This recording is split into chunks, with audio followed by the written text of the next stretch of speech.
नमस्कार, आप देख रहे हैं जी न्यूज। मैं हूं आपके साथ मीमांसा मलिक। यूपी के ऊर्जा मंत्री श्रीकांत शर्मा ने कहा है कि जिन किसानों की फसल आग की वजह से बर्बाद हुई है उन्हें 1 हफ्ते के अंदर मुआवजा दिया जाएगा। तो एक ये बड़ा फैसला यूपी सरकार का। श्रीकांत शर्मा ने कहा है कि जिन किसानों की फसल आग की वजह से बर्बाद हुई है उन्हें 1 हफ्ते के अंदर मुआवजा दिया जाएगा। गेहूं की फसल तैयार है और प्रदेश से कई ऐसी घटनाएं हुई हैं जहां आगजनी हुई है, गेहूं की फसल को नुकसान हुआ है, क्योंकि आंधी और तूफान से बिजली के तार कहीं पर भी आगजनी हुई है, कहीं पर भी इस तरह की घटनाएं हुई हैं। अविलंब उनका संज्ञान लें, मौके पर जाएं, नुकसान का जायजा लें। और माननीय मुख्यमंत्री जी ने सख्त हिदायत दी है कि 1 सप्ताह के अंदर यानी कि 7 दिन के अंदर जो किसान का नुकसान हुआ है उसका मुआवजा उसके खाते में पहुंचे। किसी भी जिले के अंदर अगर किसी जिलाधिकारी ने 1 सप्ताह के अंदर किसान के खाते में उसके नुकसान की भरपाई का चेक अगर जमा नहीं कराया तो उनके खिलाफ कार्रवाई होगी। ये सख्त हिदायत है कि आदित्यनाथ योगी जी की सरकार विजिबल हो, प्रोएक्टिव हो। कहीं पर भी कोई घटना होती है किसी भी स्तर की, वहां सरकार दिखनी चाहिए, अधिकारी दिखने चाहिए। आबकारी सचिव को, मंत्री जी को, अधिकारियों को ये हिदायत भी दी गई है कि धार्मिक स्थलों, शिक्षा संस्थानों, आबादी क्षेत्र में शराब के ठेके न खुलें। कोई भी अगर ठेका खुला है और वो नियमों का पालन नहीं कर रहा है तो उनके खिलाफ कार्रवाई हो।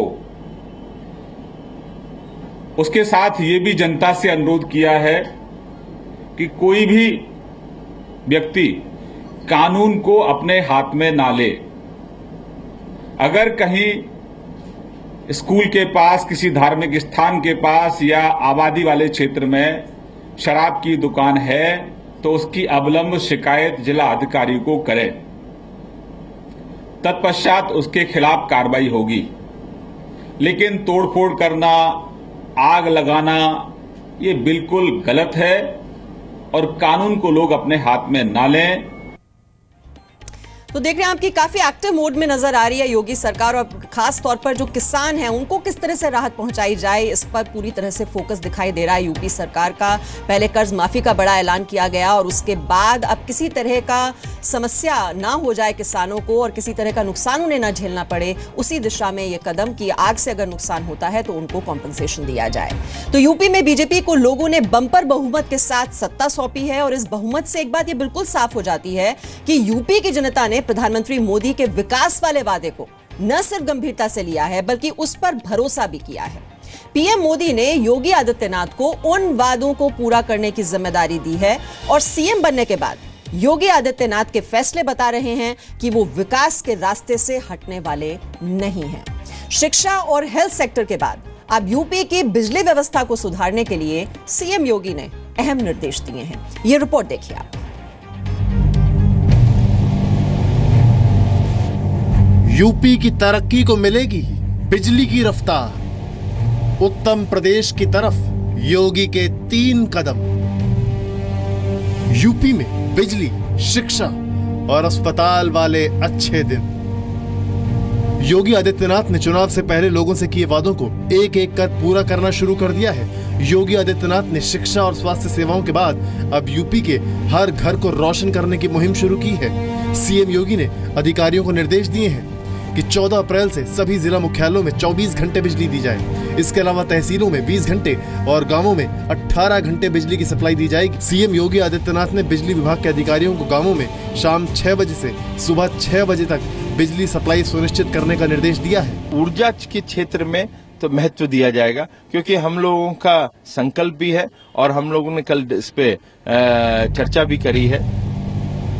जिन घरों में बिजली नहीं है उनके लिए भी सीएम योगी ने अधिकारियों को टारगेट दिया है सीएम ने निर्देश दिए हैं कि अगले 100 दिनों में 5 लाख नए बिजली कनेक्शन दिए जाएं। इसके अलावा ट्रांसफार्मर्स का रिप्लेसमेंट शहरी क्षेत्रों में 24 घंटे और ग्रामीण क्षेत्रों में 48 घंटों में सुनिश्चित करने के लिए कहा गया है। ऊर्जा के क्षेत्र में डिस्ट्रिक्ट लेवल पे 24 घंटा बिजली और तहसील पे 20 घंटा और 18 घंटा गांव में, ये देने का हमारा वादा है और संकल्प इसको हम अप्रैल में लागू करना चाहते हैं। तो उस दिशा में क्या क्या कैबिनेट में नोट्स जाने हैं उन पे जरूर चर्चा होगी और उसको लेकर आएंगे। और भी एजेंडा होंगे, वो जब समय आएगा तो बताएंगे। योगी आदित्यनाथ ने बिजली चोरी रोकने के लिए भी सख्त कार्रवाई के निर्देश दिए हैं। सीएम योगी ने कहा है कि हाई टेंशन वायर गिरने से जिन किसानों को नुकसान होता है उन्हें तुरंत मुआवजा दिया जाए। योगी आदित्यनाथ ने 2018 तक यूपी को विद्युत संपन्न प्रदेश बनाने के लिए प्लान तैयार करने के लिए भी कहा है। सीएम योगी आदित्यनाथ ने सोलर एनर्जी को बढ़ावा देने पर भी जोर दिया।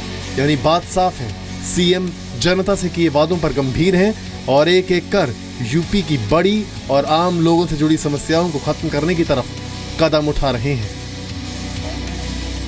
विशाल पांडे, जी मीडिया, लखनऊ।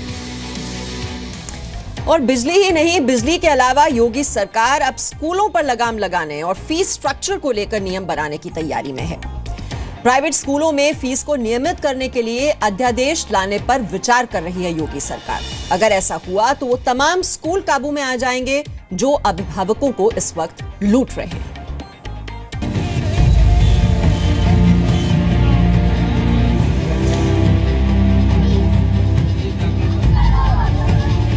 अब इन सब लोगों को सिर्फ एक शख्स से उम्मीद है, नाम है योगी आदित्यनाथ। मुख्यमंत्री योगी आदित्यनाथ।